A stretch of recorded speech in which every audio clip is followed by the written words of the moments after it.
may yahdihillahu fala mudilla lahu wa may yudlil fala hadiya lahu. Asyhadu an la ilaha illallah wahdahu la syarika lahu wa asyhadu anna Muhammadan abduhu wa rasuluhu la nabiyya ba'dahu, amma ba'du. Baik, anak-anak mahasiswa semua, bagaimana keadaan antum semua, sehat? Alhamdulillah. Ya, mudah-mudahan tetap semangat untuk menggali khazanah-khazanah keilmuan khususnya dalam bidang ilmu hadis. Baik, berikutnya tentu sebelum kita memulai ada baiknya kita buka dengan melanjutkan ayat suci Al-Quran yang kita berikan tanggung jawab pada hari ini kepada Abdullah. Silakan.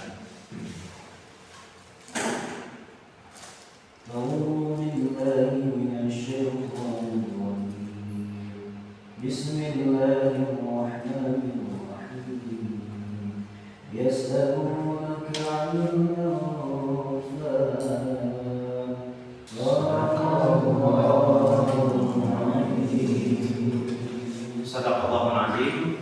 Sadaqallahul azim wa sadaqallahu rasulul karim. Mudah-mudahan dengan baca ayat suci Al-Quran tadi perkuliahan kita lancar dari awal hingga akhir dan kita mendapatkan berbagai input, informasi dan khazanah keilmuan yang berguna untuk kita. Amin ya rabbal alamin.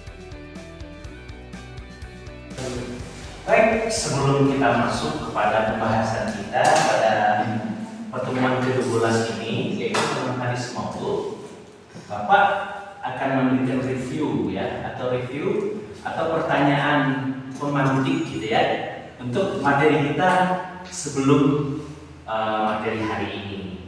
Hadis maudhu merupakan salah satu daripada hadis dhaif dari dua kategori. Pertama adalah kategori keterputusan sanad dan yang kedua adalah kategori selain keterputusan sanad atau kategori kedhaifan perawi dan juga kedhaifan pada matan. Kira-kira hadis maudhu ini masuk kategori yang pertama atau yang kedua?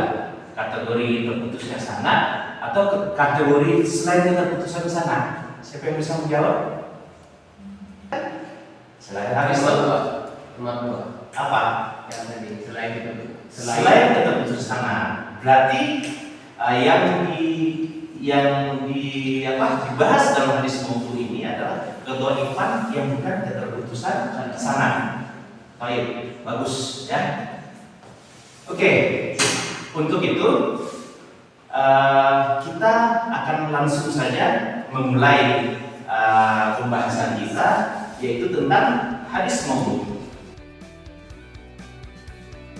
Apa itu? Yakni al-hadis ma udhifa ila Nabi sallallahu alaihi wasallam ikhtilafan wa kizban mimma lam yaqulhu wa lam yaf'alhu wa lam yukirrahu.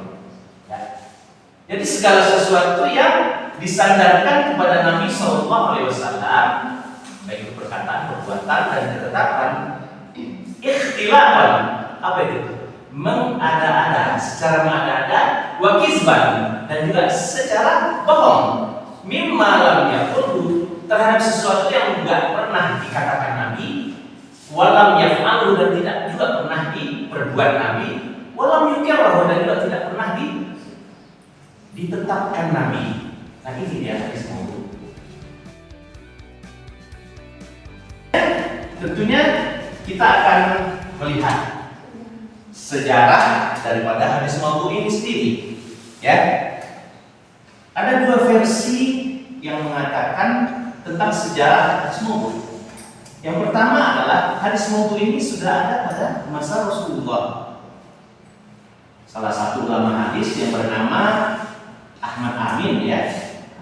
Ahmad Amin mengatakan bahwasanya hadis maudhu ini sudah ada pada masa Rasulullah. Itu terindikasi dengan sabda Rasulullah SAW sendiri, yaitu tentang man kadzdzaba alayya muta'ammidan falyatabawwa maq'adahu minan nar.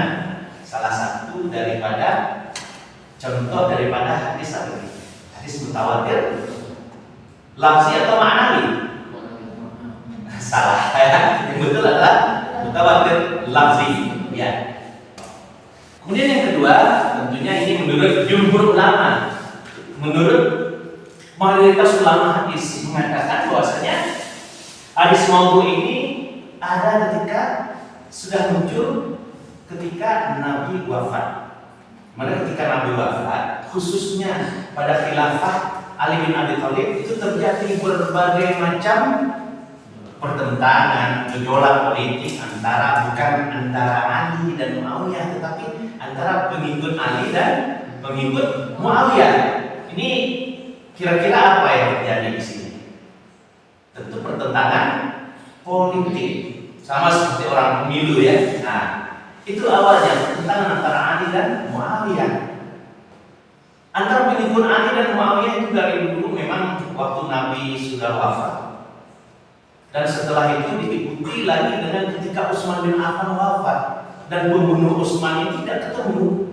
Makanya di situ para pengikut Muawiyah ingin mencari siapa dalangnya pembunuh Utsman ini kan. Ada fitnah atau ada kecurigaan bahwa pengikut Ali ini yang merupakan golongan Syiah waktu itu ya, yang telah membunuh Utsman bin Affan. Tapi itu belum terbukti, hanya berupa isu dan akhirnya menjadi ketegangan. Ya, akhirnya menjadi perpecahan politik juga, dan akhirnya mereka membuat hadis palsu. Ya, itulah mulainya hadis palsu. Dari kedua ini, Bapak akan merefleksi kembali. Antum lebih setuju dengan pendapatnya Ahmad Amin atau pendapat jumhur ulama? Satu orang. Atau Bapak tunjuk mungkin Siti? Karena pada masa Sahabat Sahabat di situ Pak. Oke, gitu. Ya, tidak apa-apa. Semuanya bebas untuk berpendapat. Ada pendapat lain mungkin? Ini mungkin. Oh sudah. Oke, tapi sebelum itu karena keenakan ngomongnya Bapak jadi lupa untuk ngambil absensi ya. Nah. Ini sepertinya sudah mulai agak kurang konsentrasi ya. Kita ice breaking dulu ya. Oke, kita ice breaking boleh? Iya. Oke, jadi begini. Tepuk 1, tap. Tepuk 2, ya. Tepuk 3, tepuk 4, tepuk 5. Bisa? Oke, tepuk 1, tepuk 2, tepuk 3, tepuk 4, tepuk 3, tepuk 4, kawan. Tepuk 4, tepuk 5, 2 kali tepuk 5, 3 kali tepuk 5. Oke, jadi musik ya. Oke, masih semangat ya. Baik. Oke, ini bisa. Faktor-faktor penyebabnya hadis maudhu. Yang pertama adalah faktor politik. Nah, ini sebagaimana yang sudah kita ceritakan tadi. Setelah masa Ali bin Abi Thalib, ya, itu ini jadi apa? Jadi tren ya. Bahwasanya pengikut Ali dan pengikut Muawiyah itu jadi bertentangan terus. Akhirnya mereka menjadi kelompok Syiah. Muawiyah menjadi kelompok Ahlus Sunnah wal Jamaah. Enggak, di mana-mana sekarang ada pertentangan politik. Dan akhirnya mereka membuat hadis palsu ketika ingin memperkuat argumen politiknya. Kemudian yang kedua adalah faktor kebencian dan juga permusuhan. Ini biasanya dari musuh-musuh Islam ya. Seperti bisa jadi para orientalis yang kadang-kadang dia belajar hadis. Kemudian berikutnya adalah faktor kebodohan. Maksudnya gini, banyak sekali para mubalik, para ulama di zaman itu ya, yang dia malas baca, malas untuk meng-cross-check, atau seperti kita malas untuk mentahrir hadis, seperti yang sudah dilakukan Ananda semua ya. Malas untuk buka Jawami'ul Kalim. Di zaman dulu pernah ada Jawami'ul Kalim ya. Tapi ini fanatisme yang keliru ya pada satu bangsa dan pada satu suku ya. Nah, ini juga akan menjadikan hadis dhaif ini muncul. Ada yang membela suku Arab, ada yang membela suku non-Arab misalnya, ya. Nah, ini muncul. Dan terakhir adalah faktor popularitas dan ekonomi. Nah, ciri-ciri daripada hadis maudhu. Ada dua ciri-ciri hadis maudhu. Yang pertama adalah pada sanad, dan yang kedua adalah pada matan. Nah, yang pertama akan kita bahas dulu ciri-ciri hadis maudhu pada sanad. Ini yang pertama adalah perawinya dikenal berdusta. Ketika diteliti, perawi itu memang di golongan-golongan orang berdusta itu tampak gitu. Dan namanya tidak ada di urutan orang-orang yang siqo atau terpercaya. Kemudian yang kedua adalah si perawi yang pembuat hadis palsu itu yang mengakui sendiri dan dia udah tobat, ya, dulu saya pernah membuatnya. Kemudian yang ketiga adalah ditemukan indikasi yang semakna dengan pengakuan orang yang memasukkan hadis, seperti seorang riwayat yang mengaku meriwayatkan hadis dari guru yang tidak pernah ketemu dengannya. Nah ini, ya, dia pernah menerima hadis dari seorang guru, tapi guru itu jauh sekali jaraknya gitu ya. Tidak pernah ketemu ya. Jarak umurnya mungkin di atas 100 tahun gitu ya. Ini ada indikasi juga di situ. Ya. Kemudian berikutnya adalah ciri hadis maudhu pada matan. Nah, ini yang banyak kita temukan.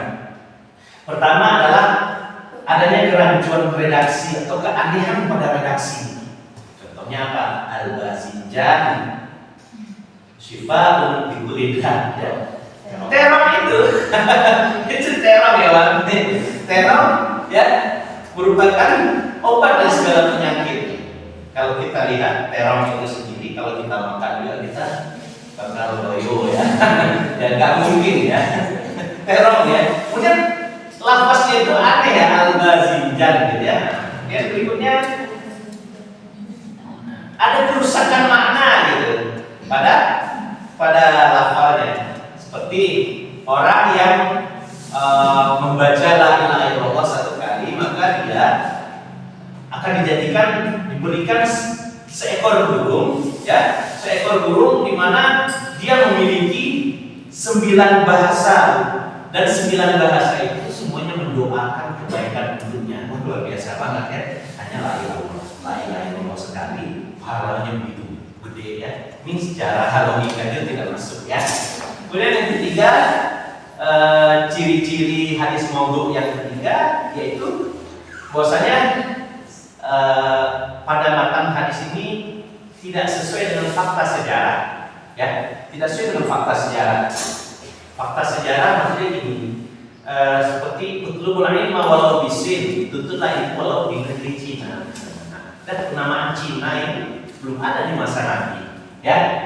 Nah, kemudian juga yang keempat, perkataan di atas tidak diketahui sumbernya, ya, sumbernya tidak diketahui. Nggak ada di Sahih Bukhari, Sahih Muslim, di kutub Tis'ah nggak ada, bahkan di kutub Mustadrak dan kutub hadis lain tidak ada. Nah, ini sudah bisa dikatakan ini merupakan hadis maudhu.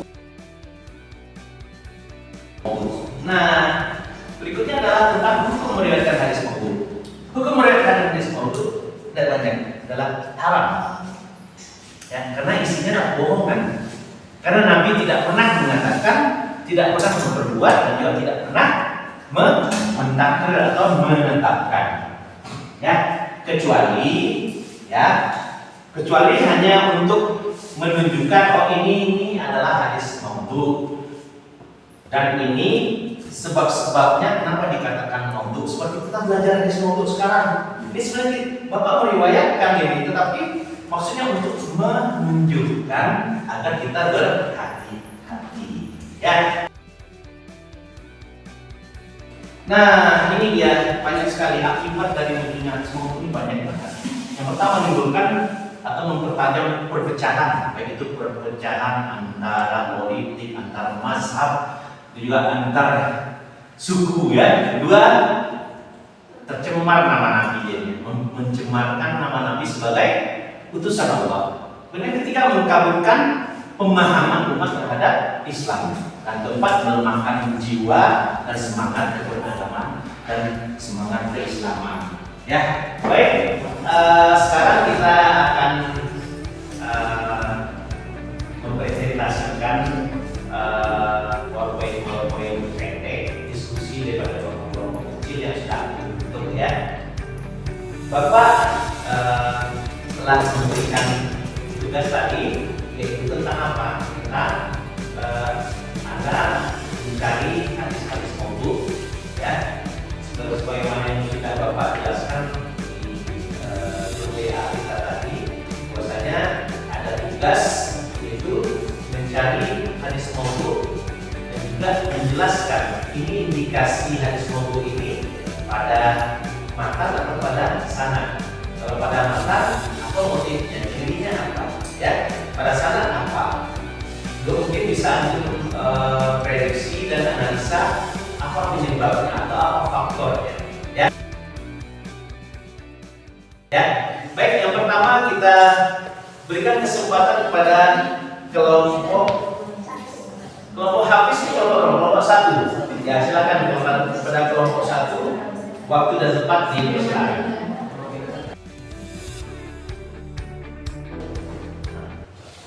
Contoh hadis maudhu politik. Ini adalah contoh itu al-imamu jabirun khairun min fitnatin tadumu ila abad. Jadi pemimpin yang zalim lebih baik daripada fitnah yang berkepanjangan. Ini salah satu hadis maudhu. Dari kita ketahui dari matanya saja, dari maknanya saja, pemimpin yang zalim lebih baik daripada fitnah yang berkepanjangan. Bagaimana kita melakukan atau memahami hadis ini sedangkan ia bertentangan dengan hati nurani kita. Sedang pemimpin yang zalim lebih baik dari fitnah yang berkepanjangan. Ini tidak etis atau tidak masuk logika kita, maka tersebut hadis maudhu ini sangat ini hadis yang sangat maudhu atau dusta sekali yang berkaitan dengan Nabi. Bismillah, kawan-kawan. Ini adalah contoh hadis palsu ataupun hadis maudhu, yaitu meninjau hadis anjuran mencicipi garam sebelum dan sesudah makan. Adapun redaksi dari hadis ini ialah bahwasanya jika kamu mulailah dengan mencicipi garam dan akhirilah dengan garam, karena di situ dalam redaksinya inna fil milhi shifa min sab'ina dan bahwasanya dalam garam terdapat obat bagi 70 penyakit. Awalnya al-jadam wal junun wal was. Dan yang pertama itu lepra, gila dan dusta. Hadis ini maudah dari segi sanadnya. Imam Asyuti mengatakan tidak sahih. Yang tertuduh adalah di sini Abdullah bin Ahmad bin Hanif dan ayahnya. Kedua ini mengumpulkan tulisan hadis dari Ahlul Bait. Namun semuanya dusta atas nama Ahlul Bait. Di sini dalam keterangan Imam Asy-Syaukani dan Ibnu Al-Jauzi bahwasanya dengan tegas menyatakan bahwa hadis ini palsu. Jadi untuk indikasi dari hadis ini adalah bahwasanya dari kategori sanadnya, bahwasanya Abdullah bin Ahmad bin Awiyah dan ahlinya itu tertuduh berdusta dan jelas keterangan dari para ulama. Mungkin yang dapat saya sampaikan hanya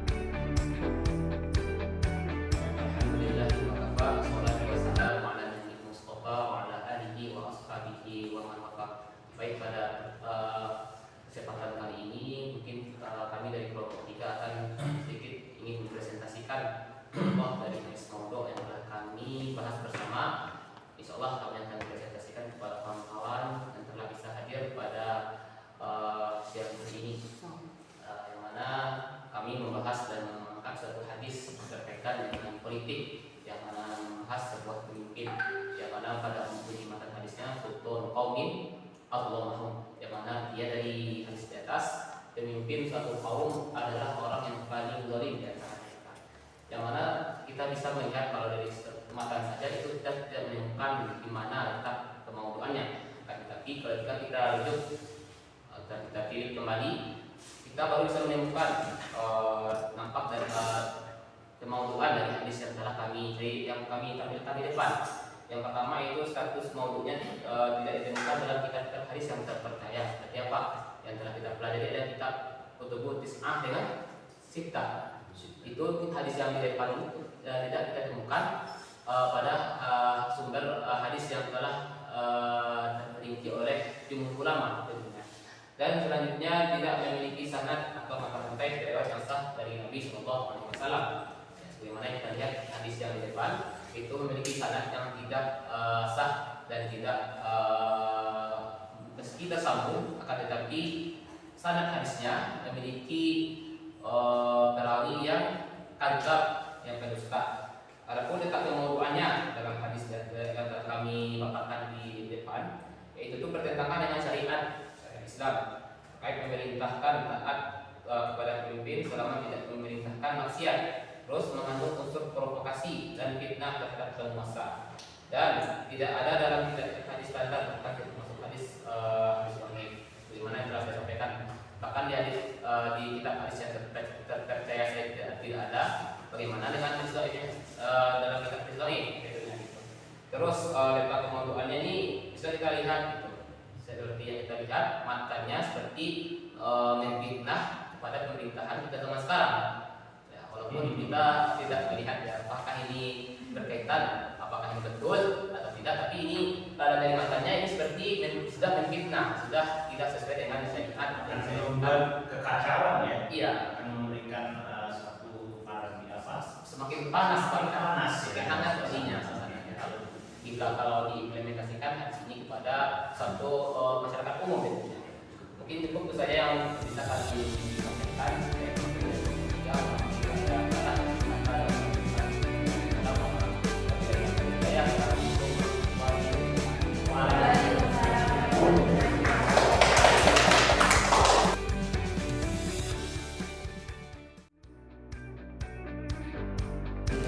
Baik, Bapak sangat bangga sekali tadi dengan penampilan para kelompok yang sudah menganalisis tentang hadis maudhu, baik itu pada sanad dan pada matan, dan juga motif-motif yang ada di belakang hadis.